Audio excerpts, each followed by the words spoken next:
ఇది ఎట్లుందంటే నాకు 2014 ఎమ్మెల్యే అయిన తర్వాత మన పెద్ద ఆయన మైసూరారెడ్డి గారు ఉన్నారు కదా, మైసూరారెడ్డి గారు ఒక మంచి ఇది చెప్పినారు. ఏమనంటే మేమేమైనా చెప్తే కథ చెప్పినారంటారనమాట. ఇప్పుడు మేము ఏదన్నా చెప్పినప్పుడు ఒక సామాన్య మానవునికి, మామూలు మనిషికి సింపుల్గా అర్థమయ్యేదానికి చెప్తే, ఒక ఉదాహరణగా చెప్తే అది కథ అంటారు.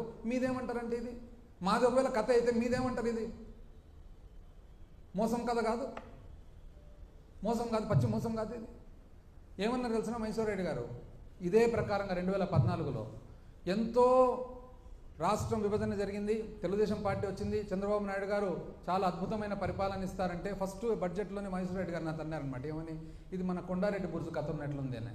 ఏమి అంకల్ ఇది కొండారెడ్డి బుర్జు కథ అంటే, ఒక పైల్వాన్ వచ్చి నేను కొండారెడ్డి బుర్జు, కర్నూలులో కొండారెడ్డి బుర్జు ఉంది, ఎవరన్నా కర్నూలు బయట తెలుస్తుంది, ఎత్తుతాను అని అంటాడంట. అంటే పక్కన కొంతమంది ఉండి ఎట్లెత్తుతాడయ్యా అంటే, ఏమైనా అంత కాన్ఫిడెంట్గా చెప్తున్నాడు కదా ఎత్తుదామని మనం సహకరిద్దాంలే అంటే, ఒక సంవత్సరం పాటు బ్రహ్మాండమైన పోషణ, చికెను, మటను అన్ని రకాలు పెట్టి చీర సంవత్సరం అయిపోయిన తర్వాత ఏది ఇంకా రా ఎత్తుదురా అంటే, రా మీరందరూ దాన్ని ఎత్తండి, నా భుజం మీద పెట్టండి, నేను మోస్తా అంట.